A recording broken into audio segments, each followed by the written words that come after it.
Meskipun posisinya terletak di antara 3 kota besar di Jawa Timur, namun kota seluas 32 km persegi ini tidak serta-merta menjadi ikut terangkat popularitasnya. Padahal nih, sejumlah tokoh besar di Indonesia lahir di wilayah yang merupakan bagian dari kerajaan Majapahit di masa silam. Sebut saja mantan Wakil Presiden Budiono dan juga mantan Panglima TNI Laksamana Agus Suhartono. Bahkan, jika diteliti lebih jauh, Anthony Fokker, seorang pendiri perusahaan pesawat Fokker, dilahirkan di kota ini. Karena kebetulan ayahnya adalah seorang tuan tanah pemilik perkebunan kopi.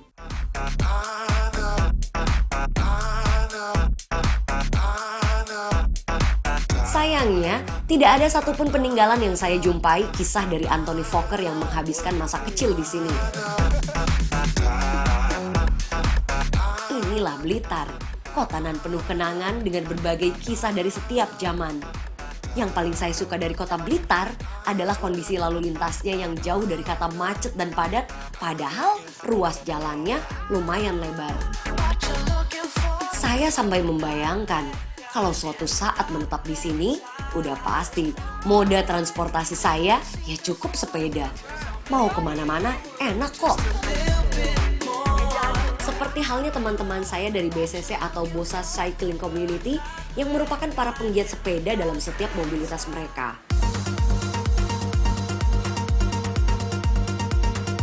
Salah satu destinasi wisata di kota Blitar adalah makam Presiden pertama Republik Indonesia, yaitu Insinyur Soekarno.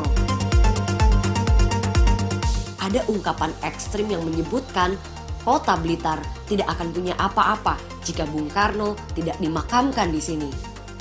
Tapi kalau teman-teman gue dari BCC bilang ungkapan ini memang wajar, mengingat warga Blitar sendiri sempat merasa keberatan ketika beredar wacana bahwa makam Bung Karno akan dipindahkan.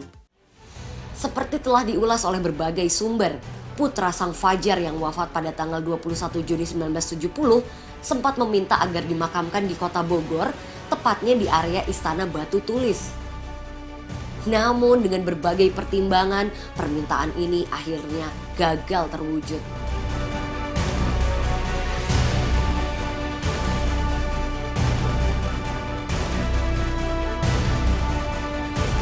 Bung Karno, sang presiden pertama di Indonesia, dalam surat wasiatnya ia ingin dimakamkan di kota Bogor. Nah, pada saat itu kebijakan pemerintah dan presiden menginginkan Soekarno berada di sini makamnya. Sempat ada rumor ingin dipindahkan makamnya ke kota Bogor. Namun warga sekitar sini tidak setuju akan hal itu karena ini adalah bagian identitas dari kota Blitar.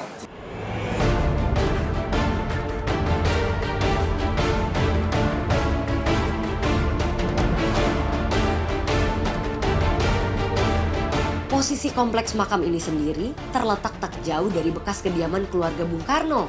Menurut keterangan dari petugas makam, para peziarah yang datang tak hanya dari dalam negeri, tapi juga dari berbagai negara Eropa seperti Belanda, Swiss, dan Prancis. Di tengah kegiatan saya dalam berziarah, saya juga masih menemukan sisa-sisa pembatas dari pusara ini. Karena pada masa pemerintahan di masa lalu, kondisi pemakaman tidak terbuka seperti saat ini. Pusara makam diberi pembatas hingga peziarah tidak bisa mendekat secara langsung. Bahkan yang diperbolehkan untuk berziarah biasanya hanya pihak keluarga.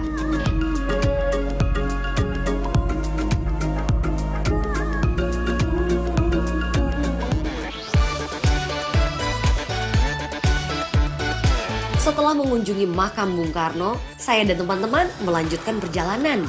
Secara tak sengaja nih, saya melewati stadion sepak bola yang bernama Stadion Supriyadi. Yang membuat saya terperanjat bukan soal tim sepak bola Blitar, tapi saya baru ingat bahwa kota Blitar juga memiliki satu ikon pahlawan nasional lainnya, yaitu Supriyadi. Supriyadi adalah perwira tentara pembela tanah air atau PETA dengan pangkat Shodanko. PETA sendiri adalah tentara didikan Jepang di wilayah jajahannya dengan tujuan untuk membendung perlawanan pasukan dari sekutu. Meskipun berstatus perwira didikan Jepang, namun hati kecil Supriyadi tak rela melihat bangsanya hidup menderita. Nah, pada tanggal 14 Februari 1945, Supriyadi bersama koleganya melakukan pemberontakan terhadap pendudukan Jepang dengan melakukan serangan ke pos-pos para perwira Jepang di kota Blitar. Sesungguhnya, banyak pihak yang menyayangkan tindakan Supriyadi dengan tidak memikirkan rencana pemberontakan ini secara strategis, termasuk Bung Karno sendiri yang sempat ditemui oleh Supriyadi.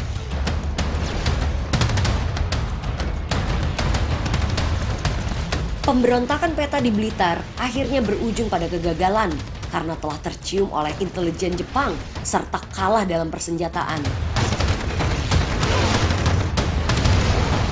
Beberapa perwira peta yang terlibat pemberontakan kemudian dihukum mati, sementara Supriyadi sendiri hingga detik ini keberadaannya tidak diketahui.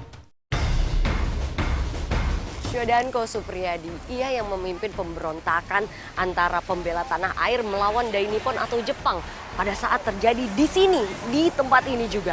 Nah, setelah itu terbentuk kabinet pertama di Indonesia yang dipimpin oleh Bapak Soekarno. Kemudian Supriyadi diangkat menjadi Menteri Keamanan Rakyat. Namun sebulan tak muncul juga, ia digantikan oleh orang lain dan sampai detik ini nggak tahu kemana. Hilangnya Supriyadi yang misterius kemudian menimbulkan banyak spekulasi yang beredar. Beberapa kali bahkan ada orang yang sempat mengaku sebagai Supriyadi. Tepat di belakang monumen, ada bangunan yang dulunya merupakan markas tentara peta Batalion Blitar.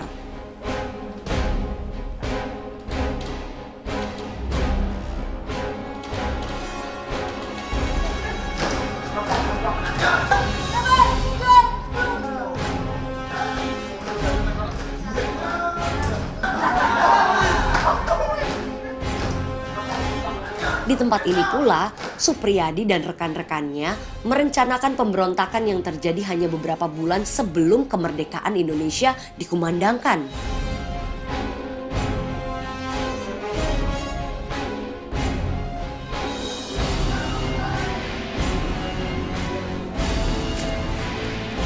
Ini adalah bangunan bekas markas peta yang letaknya tidak jauh dari monumen Supriyadi. Dan di sini sekarang beralih fungsi menjadi sekolah.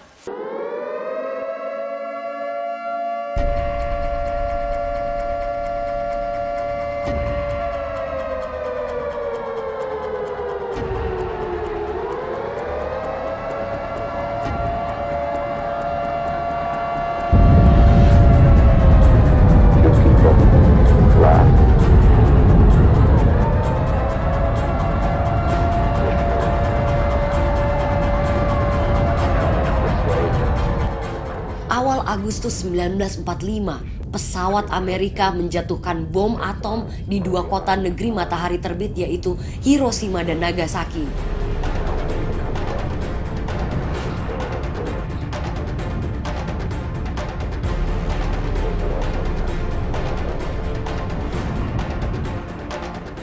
Momentum inilah yang membuat Jepang menyerah kepada sekutu. Secara otomatis nih, pasukan Dainippon juga mengakhiri kekuasaannya di seluruh wilayah Asia.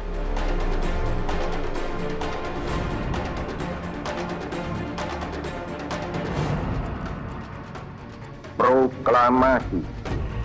Di bulan yang sama, tepat di tanggal 17, Indonesia akhirnya memproklamirkan diri sebagai negara yang merdeka setelah ratusan tahun hidup terbelenggu oleh penjajahan.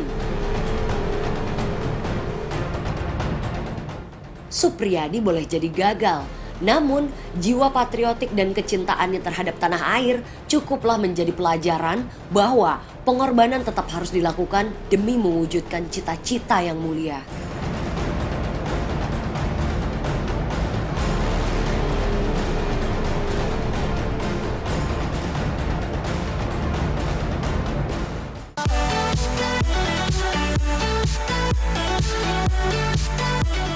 Pagi ini saya sudah ditunggu oleh teman-teman saya untuk melakukan city riding alias goes muterin kota. Bukan sepeda off-road, bukan juga road bike atau MTB, Tapi saya akan menggunakan sepeda lipat yang katanya sih sepeda ini ada keistimewaannya dibanding sepeda lipat sejenis. Yo, D, that's me, the king, the MC. Rhyme getting Ini kali kedua saya bersepeda menggunakan sepeda lipat. Kalau dahulu saya sempat menggunakan sepeda lipat asal negara Ratu Elizabeth, kalau sekarang saya akan menjajal sepeda lipat teknologi negara Bavaria, yaitu Jerman. It's time for we to see. So what? So rhyme or speak your piece. Jangan begitu, Ang. Halo, selamat pagi. Pagi. Aduh, sehat-sehat banget nih ya. Pada pakai sepeda. Nah, ini dia Mas Denny dan juga teman-teman saya dari komunitas sepeda lipat Birdi. Oke, Birdi. Atau kalau komunitas sepeda bilangnya Birdi ya. Betul. Saya pengen tahu kenapa mesti sepeda lipat Birdi. Ya kebetulan sepeda ini satu-satunya sepeda yang tidak ada lipatan di bodinya. Jadi dia utuh. Tanpa Satu. engsel sama sekali. Ya, ya dan dia full ya. dan dia full suspensi. Depan Mana? ada, belakang ada. Oke. Ya, tapi dia masih tetap bisa dilipat walaupun tanpa engsel di sini. Salah satunya dia dengan full suspensi, dengan tidak ada lipatan, dia bisa tidak ada batasan maksimum pengendara. Oh, itu pengaruh ya ke situ ya? Pengaruh Kalau karena yang lain biasanya gimana? biasanya mungkin batasnya 105, 110, 120 kilogram, dia udah maksimum. Di atas itu dia nggak rekomend. Tapi kalau ini tidak ada batasan. Yuk, kalau gitu yuk. kita Boleh, cobain. ayo. Yuk, silakan. Yo, D, that's true. Yes, my brother, I'ma do it for you. I roam in the zone of the microphone. And I own the...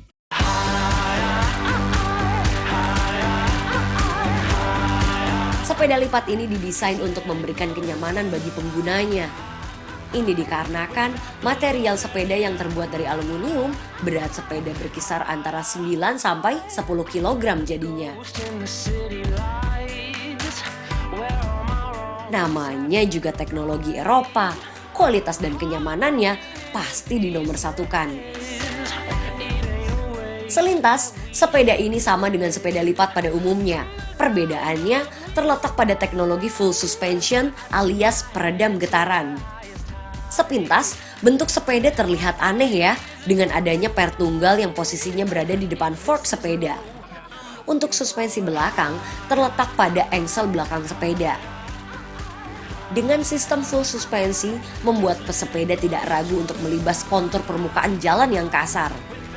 Kalau kata Mas Denny nih, saking nyamannya goes, sampai-sampai seperti melayang di udara.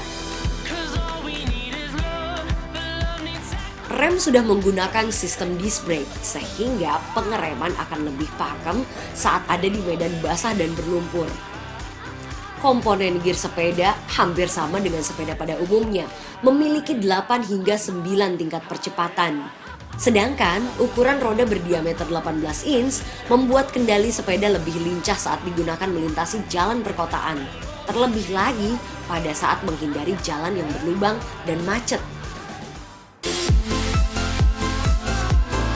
Sepeda lipat ini merupakan hasil karya dari Markus Reise dan Heiko Müller asal Jerman pada tahun 1992. Reise dan Müller juga sempat memenangkan penghargaan Hessian Innovation Prize atas inovasi karyanya membangun prototipe sepeda aluminium. Di tahun 1995, sepeda ini diproduksi secara massal.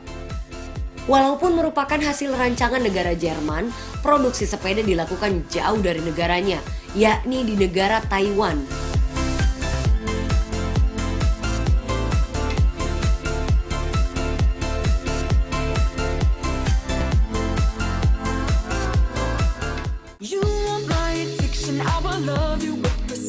Ada pepatah yang mengatakan, ada rupa, ada harga. Harga yang dibanderol untuk sepeda ini berkisar antara 27 juta hingga 60 juta rupiah. Keunikan lain terletak pada bentuk bahan frame monocoque yang artinya sepeda ini tidak memiliki sambungan engsel untuk melipat seperti sepeda lipat pada umumnya pada bagian frame. Melipatnya pun jadi lebih mudah untuk melepas pengait suspensi yang ada di bagian belakang dan pengait per di bagian fork depannya. Volume lipatan yang kecil memudahkan sepeda dikemas di dalam tas sepeda yang berdiameter tidak terlalu besar.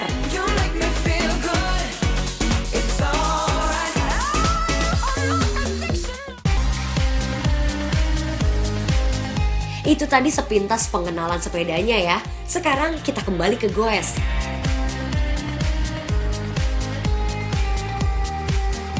Yah, macet deh. Namanya juga jalanan ibu kota. Apapun bisa terjadi walaupun hari Minggu. But don't worry, ini asiknya pakai sepeda lipat. Nggak perlu khawatir macet, saya dan teman-teman bisa meliuk-liuk di antara sela-sela kendaraan. Enak kan? Ini sepeda lipat ternyaman yang pernah Noni pakai. Enak banget. Enak. Karena lumayan sporty, jadinya enak. Ini siap dipinang ya? Ah, saya siap buat bawa pulang. Siap.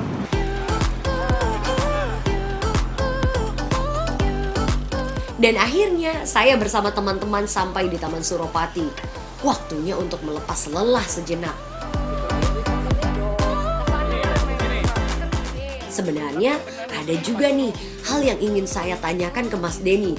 Karena saya dengar banyak orang memandang sebelah mata tentang kegunaan sepeda lipat. Nah, Mas Denny ngomong-ngomong nih. Kalau misalnya sepeda lipat ini dianggap sebelah mata sama pesepeda lain gitu ya. Apakah ini cuma masalah selera, kebutuhan, keinginan, atau apa sih gitu? Tanggapannya Mas gimana? Kalau misalnya ngeliat sepeda lipat ini dilihat cuma sebelah mata, wah ini kelihatan seperti mainan gitu, toy bike, atau ini enggak geometrinya tidak sesuai atau gimana gitu, gimana Mas? Mungkin mereka belum melihat sisi yang lain ya. Kalau seperti saya melihat sepeda lipat ini malah lebih cocok untuk keseharian. Jadi seperti kita punya pakaian, punya apa, nggak perlulah serius-serius amat. Kita cukup pakai pakaian casual aja, biasa. Kita bisa sambil bersepeda, sambil sebagai alat transportasi. Misalnya kayak kita contoh aja, kita main keluar kota. Contoh lah kita main ke Jogja. Kita ke sana, kita bisa bawa sepeda kita dengan mudah. Masuk ke pesawat, turun, kita bisa sebagai alat transportasi di keliling Jogja situ, sambil cari makan, sambil mungkin kerja, kita bawa. Dengan pakaian ala kadarnya aja. Kalau mau casual, mau santai, oke. Nggak serius-serius amat. Nyaman kan? Oke, jadi bisa diambil kesimpulan bahwa intinya bagi Anda nih kaum urban, terus juga tinggal di perkotaan, sering melakukan traveling ya termasuk ya Mas ya? Betul. Tanpa perlengkapan yang selengkap-lengkapnya ya, kita bisa bawa ini transportasi pribadi yang ringan banget dibawa kemana-mana. Ya, bisa ya? Cukup safety equipment aja, seperti helm helm dan aja. mungkin sarung tangan juga perlu ya? Iya. Oke, Cukup. sederhana itu.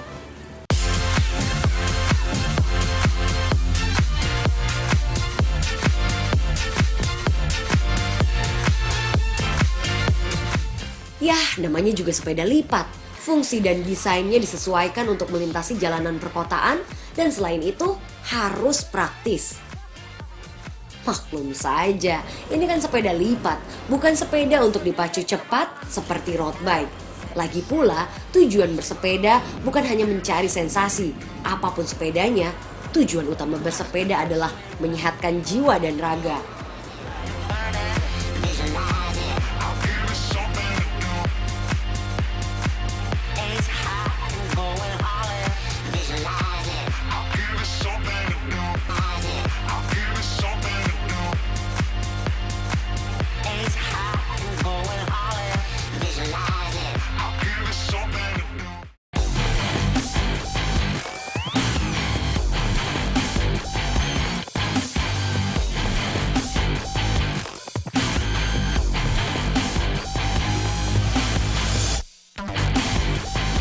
Bersepeda tak hanya sekedar kegiatan olah tubuh, namun juga telah menjadi tren gaya hidup sehat dan ramah lingkungan.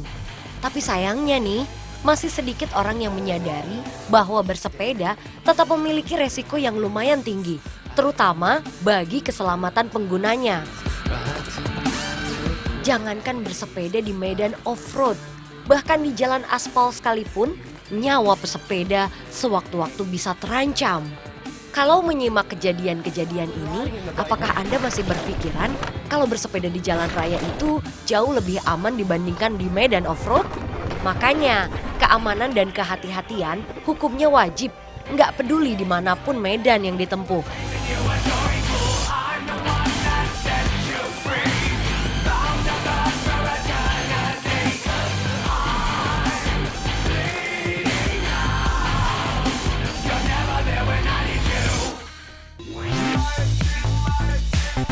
Perlengkapan keamanan yang paling standar tentu saja pelindung kepala alias helm.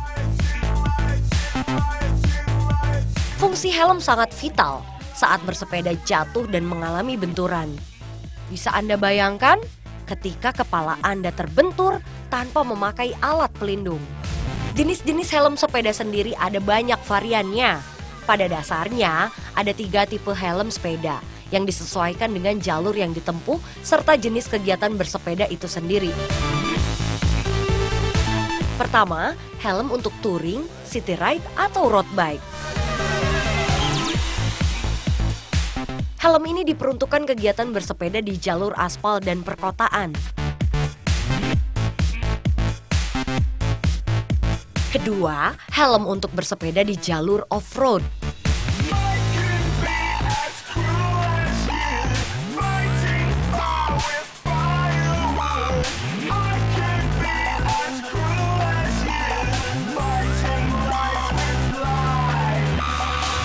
Ketiga, helm untuk bersepeda harian dengan jarak tempuh yang tidak terlalu jauh. Istilahnya nih, commuter ride.